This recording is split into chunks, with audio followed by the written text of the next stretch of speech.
नमस्कार सभी को। मैं अजय सोलंकी स्वागत करता हूं आप सभी का एक और नई क्लास में। यहां हम देखेंगे कि इतिहास में धर्म कैसा था या धर्म को किस प्रकार से लोगों के द्वारा फॉलो किया गया, क्या भूमिका थी धर्म की, किस प्रकार के लोगों ने धर्म को माना और किस प्रकार से माना।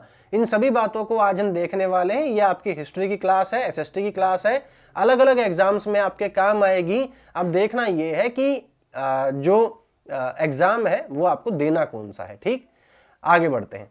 तो यहां हम देखेंगे भाई कि 19वां चैप्टर है ये। चैप्टर मतलब 19वां पार्ट है ये। आज 19वीं क्लास है हिस्ट्री की।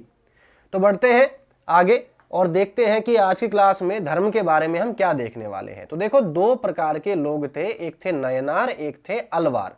ठीक, ये दक्षिण भारत में ज्यादा देखने को मिले। कुल मिलाकर 63 नयनार थे और नयनारों में हर प्रकार के लोग थे, जैसे कि कुम्हार, कामगार, किसान, शिकारी, सैनिक, ब्राह्मण, मुखिया सभी थे। मतलब इसमें कभी भी ऐसा नहीं था कि अस्पृश्यता थी या छुआछूत थी या भेदभाव था, ऐसा नहीं था। अब इन 63 में जो सबसे ज्यादा प्रसिद्ध थे वो कौन थे? अपार, संबदर, सुंदरार, इस तरीके के ये 4 नाम है आप लोगों के सामने। ये ज्यादा फेमस थे और इनके गीत हुआ करते थे, ये कविता लिखा करते थे। इनकी कविताओं में तेवरम और तुरुवाचकम ये ज्यादा फेमस थी। अब इनमें फर्क क्या था भाई? नयनार जो थे वो शैव थे, शैव मतलब शिव को फॉलो करने वाले थे, और जो अलवार थे वो विष्णु को फॉलो करने वाले थे।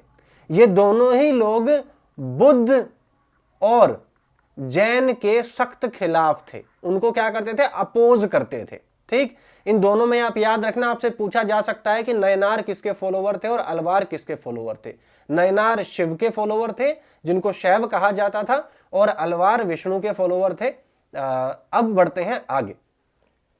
अलवार जो थे उनकी संतों की संख्या थी 12 और ये अलग अलग पृष्ठभूमि से आए थे। इनमें भी कोई ऐसा कुछ नहीं था कि भेदभाव होता था। अब इनमें जो प्रसिद्ध थे भाई उनके नाम यहां लिखे हुए हैं। और शुरुआत किन से हुई थी? शुरुआत हुई थी भाई पेरियलवार से, और उसके बाद फिर उनकी पुत्री अंडाल, और इस तरीके से आगे बढ़ते गए। इनके जो गीत थे वो दिव्य प्रबंधम में संकलित है। मतलब इनके जो गीत, इनकी जो कविताएं या इनके जो भजन आप कह सकते हो या इनके जो उपदेश आप कह सकते हो, वो किस में संकलित है? वो दिव्य प्रबंधम में संकलित है, मतलब इकट्ठा है। ठीक, अब आगे बढ़ते हैं भाई, नेक्स्ट देखते हैं। नेक्स्ट क्या बताया गया है कि 10वीं से 12वीं सदी के बीच में चोल पांड्यन जो राजा थे उन्होंने क्या किया? अलवार और नयनार ये जो लोग थे ये क्या थे? घुमक्कड़ थे। तो घुमक्कड़ होने की वजह से ये कुछ दिन कहीं पर कुछ दिन कहीं पर रुकते थे, लेकिन ये बहुत ज्यादा ज्ञाता थे और उपदेश बहुत अच्छे देते थे। इस वजह से इनकी उपाधि बहुत ऊपर मानी जाती थी। अब इनको दिव्य की तरह ट्रीट किया जाता था कि ये दिव्य लोग हैं। तो दिव्य लोग होने की वजह से या बहुत बड़े भक्त होने की वजह से जहां जहां ये रुके या जहां जहां इन्होंने कविताएं रची, वहां जो चोल और पांड्यन राजा जो थे उन्होंने क्या किए? उन्होंने विशाल मंदिर बनवा दिए।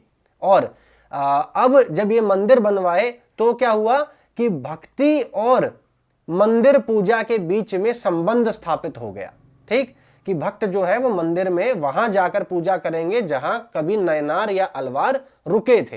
तो उससे उस वजह से उस जगह की जो भूमिका है वो और ज्यादा बढ़ जाती है। ठीक, एक आपने कविता सुनी होगी जिसमें बोला जाता है, वैष्णव जन तो तेने कहिए पीर पराई जाने रे। तो ये जो कविता है ये किसके द्वारा लिखी गई है? ये एक महत्वपूर्ण प्रश्न बनता है जो आपको पता होनी चाहिए, तो पता होना चाहिए। गुजराती संत जो थे नरसिंह मेहता, इनके द्वारा ये कविता लिखी गई थी और ये आपको सख्त रूप से याद रखनी है। इस पे स्टार मार्क कर लेना, इंपॉर्टेंट लिख लेना इस पे। ठीक, आगे बढ़ते हैं। नेक्स्ट देखते हैं भाई कि दर्शन और भक्ति के बारे में जो इतिहास है वो क्या कहता है। अब हो सकता है भाई आप लोगों के सामने मैं थोड़ा बहुत कहीं अड़ूं, पर ये आप लोगों की डिमांड थी कि आप दिखे बिना क्लास मत लिया करो, तो इस वजह से मैं सामने आ तो गया हूं। अब मेरे पीछे कोई एक आध शब्द छुप जाए तो मैनेज कर लेना थोड़ा सा। ठीक, अब आगे बढ़ते हैं। भारत के जो सबसे प्रभावशाली दार्शनिक थे उनमें से एक कौन थे? शंकर, जिसको बाद में शंकराचार्य भी बोला गया, याद रखना। अब इन्होंने किसी चीज की शुरुआत की। किस चीज की शुरुआत की? अद्वैतवाद की शुरुआत की। ये क्या होता है बताऊंगा अभी। तो शंकराचार्य का जो जन्म हुआ वो 8वीं शताब्दी में केरल प्रदेश में हुआ, जो केरल राज्य है वहां हुआ। ये अद्वैतवाद के समर्थक थे, या फिर ये कहते हैं कि इन्होंने अद्वैतवाद का सही तरीके से सपोर्ट किया, उसको सही तरीके से चलाया उसे, ठीक। तो इस वजह से हम ये भी बोल देते हैं कि अद्वैतवाद की शुरुआत ही शंकराचार्य ने की थी। अब इसके हिसाब से इन्होंने क्या कहा? इसके हिसाब से इन्होंने कहा कि जीवात्मा मतलब जो जीव है और परमात्मा जो भगवान है यही परम सत्य है, और ये दोनों एक ही हैं। हमारे अंदर आत्मा और वो भगवान, ये दोनों एक ही हैं, ये दो अलग अलग चीजें नहीं हैं। तो ऐसा बोलते हैं ना कि हर इंसान के अंदर भगवान है, वो इसी का एक जो है उपदेश है, इसी की एक लाइन है। हर इंसान में भगवान बसता है, मतलब वो जो आत्मा है यही परमात्मा है, ठीक। तो ये इनका कहना था। उन्होंने शिक्षा दी कि ब्रह्मा जो एकमात्र परम सत्य है वो निर्गुण और निराकार है। शंकर ने मतलब शंकराचार्य ने हमारे चारों ओर के संसार को मिथ्या बोला कि ये जो संसार आपके आसपास है ये क्या है? ये माया है। और माया क्या है? माया आपको मोक्ष से दूर रखने की एक चाल है। इस चाल से दूर हो जाओ, इस माया से दूर हो जाओ, इस संसार से दूर हो जाओ। क्या अपना लो, क्या बोलते हैं उसे, मतलब इसका त्याग कर दो, सन्यासी बन जाओ। हाँ, सन्यास अपना लो, सन्यासी बन जाओ, और उसके बाद आप मोक्ष की प्राप्ति कर सकते हो, क्योंकि भक्ति उसके बाद ही होती है। तो इसे कहते हैं अद्वैतवाद, जब आत्मा और परमात्मा को एक माना जाए और अपने आप को संसार से दूर करके सन्यासी बन जाए इंसान। ये उपदेश दिया था शंकराचार्य ने। इनका जन्म हुआ था 8वीं शताब्दी में और केरल प्रदेश में हुआ था, ठीक। आगे बढ़ते हैं। उसके बाद एक दूसरा इसके अपोजिट होता है, उसका जो निर्माण है या उसको जो सामने रखा वो किसने रखा? रामानुज ने रखा। ये कब रखा? 11वीं शताब्दी में रखा। तो पहले कौन आया था? एक इंपॉर्टेंट सवाल है, पहले कौन आया था? पहले अद्वैतवाद आया था। कब? 8वीं शताब्दी में। उसके बाद कौन आया? द्वैतवाद आया। ये कब आया? 11वीं शताब्दी में। ये क्या कहता है? तो रामानुज जो है इनका जन्म हुआ था भाई तमिलनाडु में। जो शंकराचार्य था उनका केरल में और इनका तमिलनाडु में जन्म हुआ। ये विष्णु भक्त अलवार संतों से बहुत प्रभावित थे और उनके हिसाब से मोक्ष प्राप्त करने के उपाय में मतलब विश्वास रखते थे। इन्होंने कहा कि जो इंसान है उसे भगवान से जुड़ने की जरूरत है, मतलब कि वो भक्ति से भगवान से जुड़ सकता है। इसका अर्थ क्या हो गया कि आत्मा अलग है और परमात्मा अलग है। आत्मा को एक दिन कोशिश करनी है कि वो परमात्मा में विलीन हो जाए। क्यों? क्योंकि वो उसका अंग है, एक ही नहीं है ये दोनों चीजें, उसका अंग है। तो इस वजह से क्या करना है? कोशिश करनी है कि उससे जुड़ पाए और बाद में उसमें विलीन हो जाए। तो इसको क्या बोला गया? इसे विशिष्टता द्वैत बोला गया या इसे द्वैतवाद बोला गया, ठीक। और ये ज्यादा कहां फैल गया? ये उत्तरी भारत में कुछ ज्यादा फैल गया और इसके अनुयायी उत्तरी भारत में ज्यादा देखने को मिले और अद्वैतवाद के दक्षिण भारत में ज्यादा देखने को मिले, ठीक। यहां ये दो कंसेप्ट आपके क्लियर हो गए। आगे बढ़ते हैं, नेक्स्ट देखते हैं कि बसवन्ना और अलम्मा प्रभु और अक्कहमा देवी जो है ये क्या कहते हैं भाई? ये कहते हैं कि उनके साथियों द्वारा प्रारंभ किए गए वीरशैव आंदोलन। वीरशैव आंदोलन क्या कहता है भाई? ये आंदोलन कहता है कि ये जो खामखा की रूढ़िवादियां या जो पाखंड जो बना रखे हैं समाज में ये बिल्कुल गलत है। इसका उन्होंने पुरजोर विरोध किया। ये आंदोलन 12वीं शताब्दी के मध्य कर्नाटक में शुरू हुआ था और ये ज्यादा इंपॉर्टेंट है, तो इसको अंडरलाइन कर लेना कि वीरशैव आंदोलन कब शुरू हुआ और कहां शुरू हुआ? तो 12वीं शताब्दी में कर्नाटक में शुरू हुआ, ठीक। नेक्स्ट देखते हैं भाई, वीरशैवों ने क्या कहा? वीरशैवों ने कहा कि व्यक्तियों की समानता के पक्ष में और जाति तथा नारी के प्रति व्यवहार में ब्राह्मणवादी विचारधारा के विरुद्ध, क्योंकि ब्राह्मणवादी विचारधारा उस समय पर यह मानी जाती थी कि भेदभाव होना चाहिए, हर किसी की मर्यादा होनी चाहिए, लेकिन मर्यादा के नाम पर भेदभाव होने लगा था। तो इस वजह से उसके विरुद्ध थे और प्रबल तर्क थे, मतलब लॉजिक थे, वो बहुत स्ट्रांग थे। इसके अलावा इन्होंने कहा कि जो खाम खा के कर्म कांड और मूर्ति पूजा होती है, इसके हम विरोधी हैं, और अगर आपके मन में भक्ति है तो आपको किसी मूर्ति की जरूरत नहीं और किसी भी हवन कुंड की जरूरत नहीं, इन कर्म कांडों की आपको जरूरत नहीं। ठीक, तो वीर शैव आंदोलन इसे कहता है और ये जुड़ा है बसवन्ना से। आगे बढ़ते हैं भाई। नेक्स्ट देखते हैं कि इसके अलावा महाराष्ट्र में भी संत थे। महाराष्ट्र के संतों का क्या कहना था? महाराष्ट्र के संतों का जो ज्यादा प्रचलन देखा गया वो 13वीं से 17वीं शताब्दी के बीच में देखा गया। सबसे पहले अद्वैतवाद, कब? 8वीं शताब्दी, फिर 11वीं शताब्दी में द्वैतवाद, फिर 12वीं शताब्दी में वीरशैव आंदोलन, फिर 13वीं से 17वीं तक महाराष्ट्र के संतों का काल। इन्होंने कहा कि महाराष्ट्र में मतलब काफी सारे संत थे, जैसे कि ज्ञानेश्वर थे, नामदेव थे, एकनाथ थे, तुकाराम थे, सुखबाई, तो इस तरीके के अलग अलग जो थे संत थे, और इन्होंने अस्पृश्यता को नहीं समझा। ठीक, अस्पृश्यता को इन्होंने फेवर नहीं किया, जैसे उस समय का ब्राह्मणवाद फॉलो करता था और फेवर करता था भेदभाव को, अस्पृश्यता को, लेकिन इन्होंने नहीं किया। ठीक, आगे बढ़ते हैं। तो इन्होंने क्या किया भाई? इन्होंने क्षेत्रीय परंपरा पंढरपुर, जिसमें विट्ठल का वास माना जाता था, विट्ठल मतलब विष्णु के ही एक रूप माने जाते हैं, वो विराजमान थे यहाँ, और उन्हीं के विचारों पर केंद्रित किया गया सबका ध्यान। ठीक, इनका क्या कहना था भाई? अब यहाँ थोड़ा सा ज्यादा इंपॉर्टेंट है, ये अंडरलाइन भी कर लेना। महाराष्ट्र के संतों का कहना था कि आपको संन्यास लेने की जरूरत नहीं है। चलो यहां लिख भी देते हैं, आपको संन्यास लेने की जरूरत नहीं है, आप जहां रहते हो वहीं रहकर, मतलब आप समाज में रहकर उनका भला कर सकते हो, उनके काम आ सकते हो, और इसी को भक्ति कहते हैं। तो समाज का भला करते हुए, लोगों की मदद करते हुए संन्यास ना लेकर आप भक्ति के द्वारा भी मोक्ष प्राप्त कर सकते हो। ठीक, ये महाराष्ट्र के संतों का कहना था। आगे बढ़ते हैं। उन्होंने समाज की भाई आलोचना की। उसके बाद दूसरे आए नाथपंथी, सिद्धाचार और योगी। इनका क्या कहना था? इनका ये कहना था कि अपने शरीर पर ज्यादा ध्यान लगाना पड़ेगा। इनका क्या कहना था? इनका कहना था कि संसार का परित्याग कर दो, मतलब संन्यास ले लो, अलग जाके बैठ जाओ, उसके बाद समाधि करो, जप करो, तप करो, और उसके लिए एक सही तरीका होना चाहिए। इनका जो विचार था भाई वो क्या था कि सत्य का चिंतन मनन और उसके साथ ही मोक्ष की अनुभूति का मार्ग आप प्रशस्त कर सकते हो। किसके द्वारा? योगासन के द्वारा, प्राणायाम के द्वारा, चिंतन मनन के द्वारा। मतलब ये एक दूसरे से बातें करते थे, ये एक दूसरे से विचार विमर्श करते थे, और साथ ही साथ ये योगासन और प्राणायाम के माध्यम से अपने शरीर पर पूर्ण रूप से काबू करते हुए अपनी इंद्रियों को वश में करते थे। ठीक, ताकि ये किसी भी लोभ, क्रोध, माया के जाल में ना फंसकर सिर्फ और सिर्फ भक्ति के मार्ग पर चल पाए। कौन कहता था ये बात?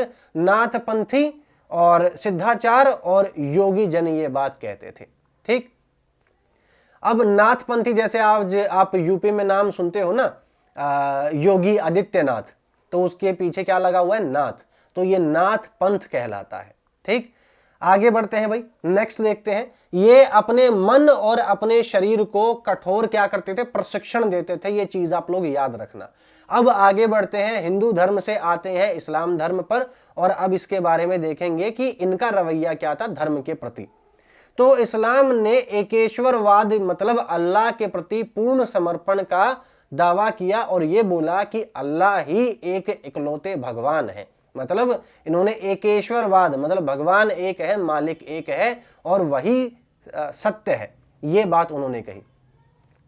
8वीं और 9वीं शताब्दी में धार्मिक जो विद्वान थे उन्होंने पवित्र कानून मतलब शरिया जो था उसे सामने रखा, इस्लामिक धर्मशास्त्र के विभिन्न पहलुओं को विकसित किया और धीरे धीरे और जटिल होता गया इस्लाम। इसके अलावा उसके बाद सूफी निकलकर आए। सूफी मतलब जैसे कुछ संत ऐसे थे हिंदू धर्म में जो पाखंड को नहीं मानते थे, सेम वैसे ही सूफी जो संत थे वो इस्लाम के पाखंड को नहीं मानते थे। ठीक, तो इस्लाम में क्या पाखंड कहा जाता है भाई, जैसे एक पर्टिकुलर तरीका बोल दिया जाता है, इस तरीके से ही आपको क्या करनी है, इबादत करनी है।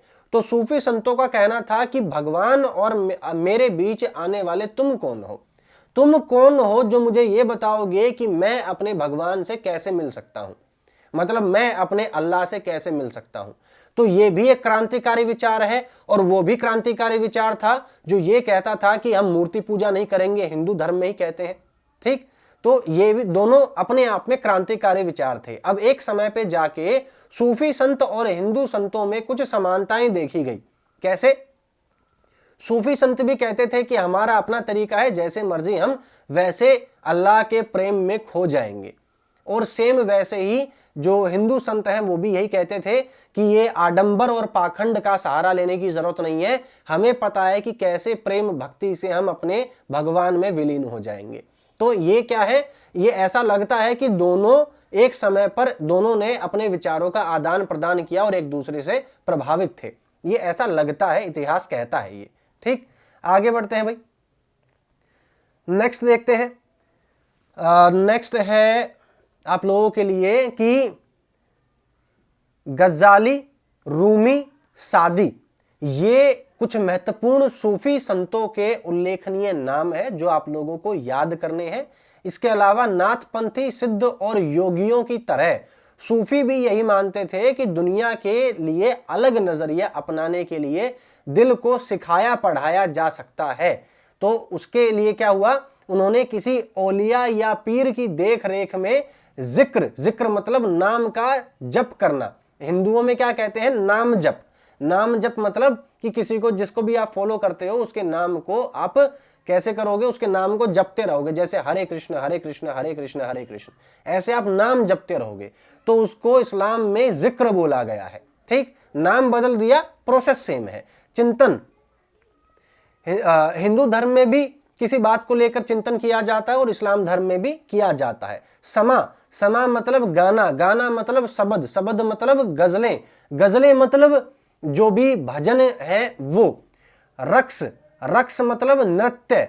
आपने देखा होगा, देखो संस्कृति के हिसाब से देखने में आपको थोड़ा बहुत फर्क दिखाई दे सकता है कि इस्लाम में नृत्य जो है अलग प्रकार का होता है और हिंदू धर्म में अलग प्रकार का होता है, लेकिन नृत्य तो नृत्य है। नृत्य क्या है, एक ऐसी भावना जब भगवान की भक्ति में विलीन होकर खोकर इंसान क्या करे, अपने शरीर को बिल्कुल ढीला छोड़ दे और मस्त होकर जो उसे भाव भंगिमा अच्छी लगे उसमें खो जाए वो। तो सेम उसी तरीके से नृत्य है, चाहे वो किसी भी धर्म का है। उसके बाद नीति चर्चा।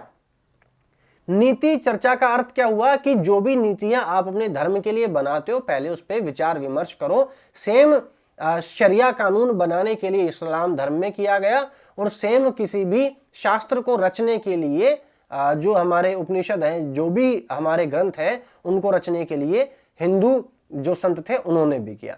उसके अलावा सांस पर नियंत्रण पाना, यह हिंदू धर्म में भी है और मुस्लिम धर्म में भी है, दोनों में है। ठीक, तो इसके जरिए इन्होंने क्या कहा, प्रशिक्षण दो अपने शरीर को और उसके बाद जो अल्लाह है या भगवान है उसमें विलीन होने की कोशिश करो। ठीक, तो इस प्रकार की आध्यात्मिक जो सूफी उस्तादों की पीढ़ी थी उसको सिलसिला कहा गया। ठीक, सिलसिला मतलब जैसे कोई अभी सूफी संत है, इसके बाद इनकी जो पीढ़ी आएगी अगर वो भी उसी को फॉलो करती होगी तो उसको सिलसिला बोला जाएगा। ठीक, अब सिलसिलों का अगर मैं आपको कुछ नाम बताऊं तो इनका प्रचलन बहुत ज्यादा कब हुआ, जब दिल्ली सल्तनत का आप कह सकते हैं कि आगमन हुआ, मतलब जब मुगलों का आगमन दिल्ली में हुआ और दिल्ली को एक सल्तनत कायम कर दिया गया, तो उस समय क्या हुआ कि जो सूफी संत थे वो ज्यादा हिंदुस्तान में आए, और उसके बाद क्या हुआ, उसके बाद उनके सिलसिले यहां शुरू हो गए। सिलसिले का मतलब वो नहीं होता कि किसी चीज के बारे में बात करना, जैसे हम वैसे बोल देते हैं कि सिलसिला क्या चल रहा है, ऐसा नहीं। सिलसिला मतलब एक विचार को आगे बढ़ाने के लिए पीढ़ी दर पीढ़ी वो आगे बढ़ता रहे। तो चिश्ती जो सिलसिला है इसमें ये काफी ज्यादा प्रभावशाली था और औलियाओं की एक लंबी परंपरा थी। जैसे अजमेर के ख्वाजा मोइनुद्दीन चिश्ती, दिल्ली में कुतुबुद्दीन बख्तियार काकी, पंजाब में बाबा फरीद, दिल्ली के ख्वाजा निजामुद्दीन औलिया और गुलबर्ग के बंदानवाज गिसूदराज।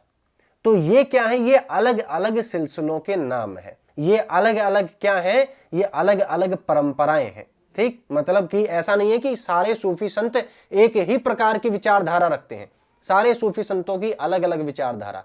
जैसे कबीर, रविदास और तुलसी की अलग अलग परंपरा है, ठीक, तो वैसे ही इनकी भी अलग अलग परंपरा है।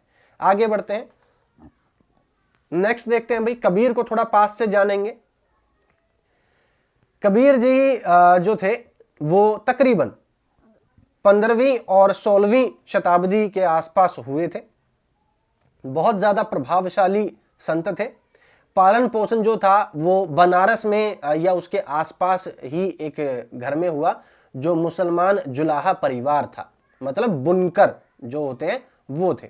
उनके जीवन के बारे में बहुत ज्यादा जानकारी नहीं है और उतनी ज्यादा पुख्ता नहीं है, सुनी सुनाई बातें हैं, उन्हीं को लेकर हम चलते हैं। ठीक, ये कंप्लीट इतिहास खुद कह रहा है कि हमारे पास ज्यादा जानकारी नहीं है। तो जो लोग बिल्कुल पकड़ के बैठ जाते हैं बात को, नहीं ऐसा ही हुआ था, तो समझो बात को, इतिहास खुद कहता है कि कुछ बातें पक्की नहीं है।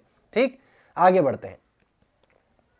नेक्स्ट है भाई कि जो भी उन्होंने साखियां, मतलब कबीर की रचनाओं को साखियां बोलते हैं, साखियां और पद जो उन्होंने रचे थे उनका संग्रह हमें मिलता है। उसी से हमें उनकी रचनाओं की, उनकी दृष्टिकोण की, उनकी सोच के बारे में पता चलता है। काफी ज्यादा घुमंतु और भजन गायकों द्वारा गीत गाए जाते रहे हैं और उस समय भी ऐसे थे जो कबीर की रचनाएं थी। अब उनके जो गीत हैं, उनकी जो रचनाएं हैं, वो गुरु ग्रंथ साहिब, पंचवाणी और बीजक में संग्रहित है। ठीक, तो ये आपसे प्रश्न पूछा जा सकता है कि कबीर की रचनाएं आपको कहां कहां संग्रहित मिलती हैं, तो गुरु ग्रंथ साहिब, पंचवाणी और बीजक में आपको संग्रहित मिलती हैं। आगे बढ़ते हैं। अब जैसे हमने कबीर जी के बारे में जाना, वैसे ही अब बाबा गुरु नानक के बारे में जानते हैं। अब क्योंकि ये उनके बाद आए हैं और 1469 से 1539 तक इनका काल रहा है, तो ये क्या है, इनके बारे में ज्यादा पुख्ता जानकारियां हैं। ज्यादा पुख्ता जानकारी मतलब इनके साक्ष्य ज्यादा है, सबूत ज्यादा है और इनके बारे में जानकारी हमें ज्यादा विश्वसनीय सूत्रों से मिलती है। तो इनके बारे में क्या पता चला है भाई, इनके बारे में मैं पता चला कि तलवंडी जो पाकिस्तान में ननकाना साहिब के नाम से फेमस है, वहां जन्म लिया इन्होंने। और गुरु नानक जी ने करतारपुर में एक केंद्र की शुरुआत की, जो अभी फिलहाल आप रावी नदी के तट पे डेरा बाबा नानक के नाम से जानते हो। तो वहां इन्होंने केंद्र स्थापित किया और उससे पहले इन्होंने कई यात्राएं भी की थी, ताकि इनके जो विचार है वो लोगों तक पहुंच पाए। किसी इंसान को क्यों फॉलो किया जाए, उसके विचार से प्रभावित होने चाहिए। विचार कैसे पता चलेंगे, उस समय टीवी तो था नहीं, ना रेडियो था, तो घूम घूम कर लोगों के बीच में बैठकर अपने विचार बताने पड़ते थे। ठीक, तो उन्होंने जो अपने अनुयायी थे, जो इनको फॉलो करते थे, उसके लिए क्या किया कि एक पद्धति बनाई। उस पद्धति में, पद्धति मतलब उपासना की पद्धति बनाई, और उस पद्धति में गुरु नानक के द्वारा बनाए गए शब्दों और भजन का एक ही नाम और है शब्द, तो इन्हीं के शब्दों को गाया जाता था। उनके अनुयायी जो थे वो पहले किस धर्म के थे या जाति के थे या किस लिंग के थे, कोई फर्क नहीं पड़ता, सब बराबर है। ठीक, सब एक साझी रसोई में बैठकर खाना बनाते थे और खाते थे, इसे लंगर बोला जाता था। ठीक, अब कुछ इनके नियम बताऊंगा आपको, उससे पहले आप थोड़ा समझ लो। तो रसोई में एक साथ बैठकर खाना बनाते थे, खाते थे, जिसे लंगर बोला जाता था। और इसके अलावा जहां वो रहते थे या जहां आकर वो बनाते थे या जहां बैठकर वो खाते थे, उस जगह को धर्मशाला बोला जाता था, और आज उसी धर्मशाला को गुरुद्वारा कहा जाता है। ठीक, अब आगे बढ़ते हैं भाई। 1539 में अपनी मृत्यु से पहले गुरु नानक ने अपनी ही एक अनुयायी को उत्तराधिकारी चुना था, उनका नाम कुछ अलग था, लेकिन उसके बाद उनको क्या बोला गया था? उनको गुरु अंगद बोला गया था। उनका नाम क्या था? उनका नाम था लहणा। लहणा नाम था। और यह भी एक सवाल बनता है कि गुरु अंगद का जो दूसरे जो थे उपदेशक थे, उनका असली नाम क्या था? तो उनका असली नाम लहणा था। ठीक, आगे बढ़ते हैं भाई। अब उनको लहणा से गुरु अंगद क्यों बनाया गया? क्योंकि उनको गुरु नानक का ही एक अंग माना जाता था, तो इस वजह से उनको नाम दिया गया गुरु अंगद। ठीक, अच्छा, अब आगे बढ़ते हैं। तो उसके बाद क्या हुआ भाई कि जो गुरु नानक की रचनाएं थी, उनकी रचनाओं में अपनी कृतियों को भी जोड़कर गुरु अंगद ने क्या किया? एक संग्रह बनाया और इसे क्या किया गया? नई लिपि गुरुमुखी में शामिल कर दिया गया। ठीक, गुरु अंगद के 3 उत्तराधिकारियों ने जो आगे आए, उन्होंने नानक के नाम से और रचनाएं लिखी और इन सभी को आने वाले गुरु अर्जन ने 1604 में संग्रहित कर दिया।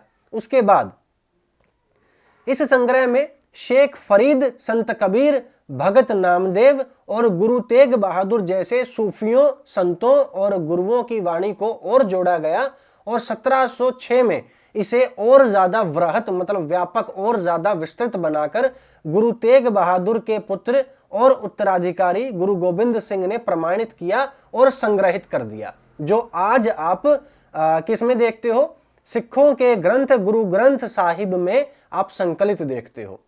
जैसे आपने गुरबाणी का पाठ भी सुना होगा, तो उसमें आपने कई बार देखा होगा कि कुछ जगह उर्दू शब्दों का इस्तेमाल होता है और कुछ जगह पंजाबी शब्दों का इस्तेमाल होता है। तो इससे क्या पता चलता है कि गुरु ग्रंथ साहिब में मतलब सिख धर्म ने कभी भी भेदभाव नहीं किया। जो जिस उपदेश में अच्छा था उसके उपदेश लिए गए, ताकि आने वाले लोगों को उपदेश पहुंचे, भेदभाव ना पहुंचे।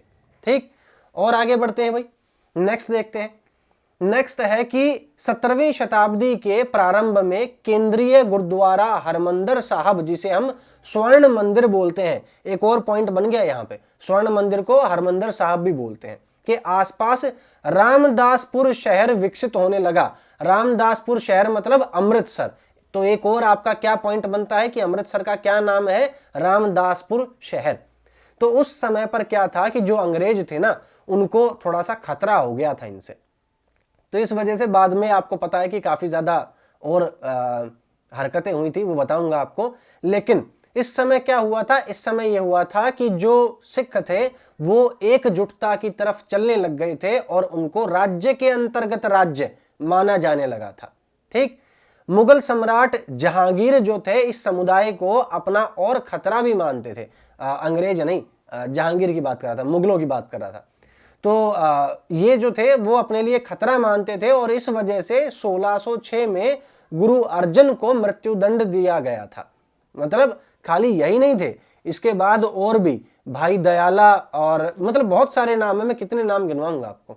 तो लगातार नाम थे जो मुगलों और अलग अलग जो आक्रांता थे उनका उन्होंने आक्रमण झेला और सिर्फ धर्म परिवर्तन करने की वजह से, कोशिशों की वजह से उनको अलग अलग मृत्युदंड दिए गए।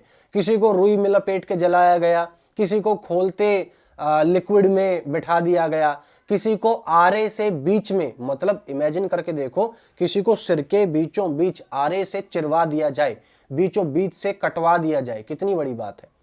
किसी के सामने उसके बच्चे को मार दिया जाए, किसी के हाथ में छुरा देकर यह बोला जाए कि अपने बच्चे का दिल निकाल कर दो, ये बोला जाए, किसी का मतलब बिल्कुल खाल उतरवा दो। ऐसे ऐसी चीजें छोड़ो, पता है क्या, ये चीजें जिसने पढ़ी हो ना, जब जब ये बातें आती हैं तो उसको याद आती हैं, क्योंकि वो समय इतना खराब था, इतना खराब था, बहुत बहुत ज्यादा। जो लोग आज कहते हैं ना लोकतंत्र खतरे में है, जरा एक बार जाके देखो, उस समय में समझ में आएगी क्या खतरे में था। आगे बढ़ते हैं भाई। नेक्स्ट है कि 17वीं शताब्दी में सिख आंदोलन का जो था वो राजनीतिकरण शुरू हो गया था और इसका दूरगामी परिणाम जो था वो भी हुआ। क्या परिणाम हुआ? 1699 में गुरु गोविंद सिंह ने खालसा पंथ का निर्माण किया। खालसा संस्था या खालसा पंथ आप उसको बोल सकते हो, उसका निर्माण किया ताकि लोगों को एकजुट किया जा सके। और इन्हीं गुरु गोविंद सिंह ने अपने बच्चों की भी कुर्बानी दी थी।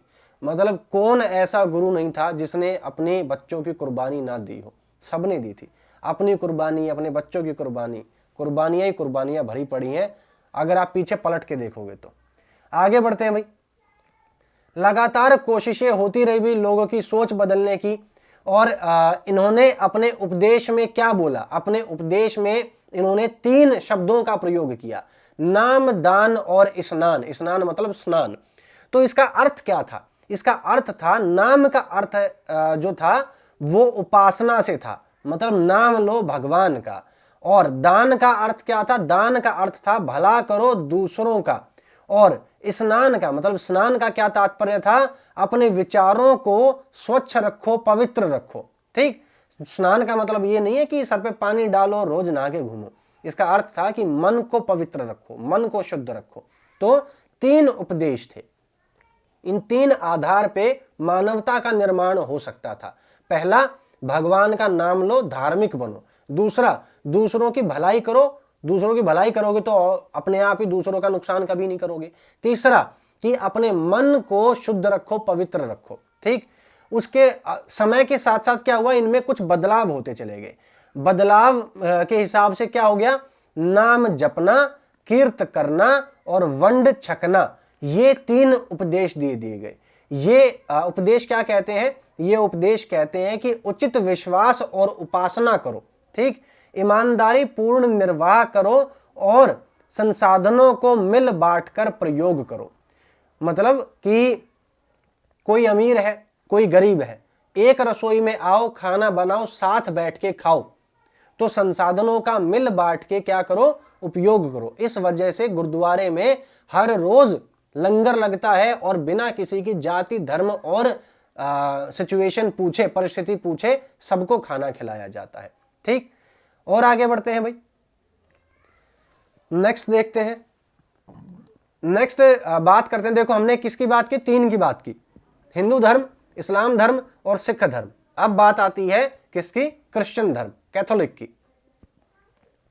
तो 1483 से 1546 तक जो समय था वो लूथर किंग का था, या जिसे मार्टिन लूथर कहते हैं। खाली लूथर किंग को साइड करते हैं, खाली मार्टिन लूथर बोलेंगे।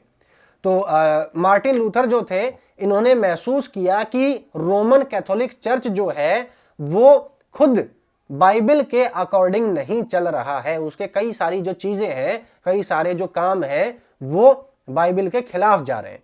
तो लूथर ने लैटिन भाषा की बजाय आम लोगों की मदद करने के लिए आम भाषा में किसका अनुवाद कर दिया? बाइबल का अनुवाद कर दिया जर्मन भाषा में।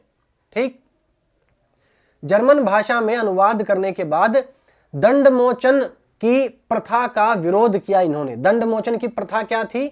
अगर आपसे कोई पाप कर्म हो गया है ना, तो एक काम करो कि जो आपने पाप कर्म किया है उसके हिसाब से पैसे निकालो और चर्च को जाके दे दो। चर्च फिर क्या करेगी? उसे पुण्य कामों में लगाएगी। उसका जो पुण्य मिलेगा चर्च के माध्यम से वो आपको मिल जाएगा।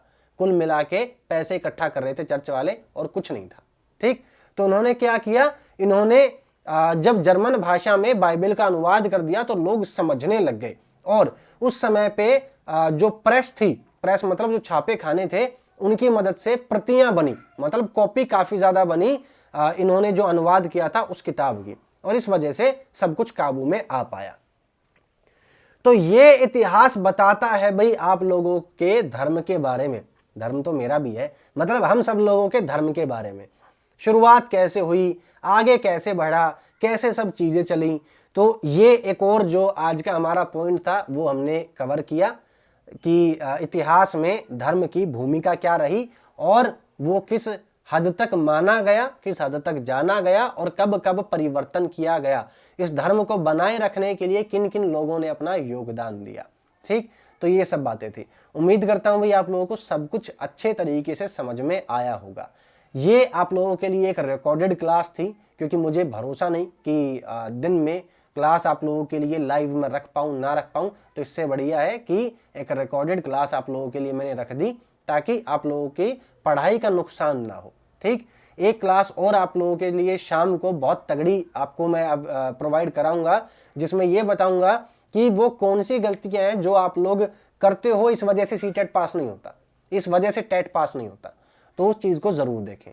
और जितने भी लोगों ने ये क्लास यहाँ तक अटेंड की है, इसका मतलब पसंद आई है, अभी के अभी लाइक करो, और अगर आप नए हो सब्सक्राइब करो। ऐसी ऐसी वीडियोज़ आपको मिलती रहेंगी। अब आपका फ़र्ज़ है कि आप सही तरीके से पढ़ाई करते रहें। मिलते हैं आप लोगों से नेक्स्ट क्लास में, तब तक के लिए टेक केयर, गुड बाय, और रिवीजन करते रहें।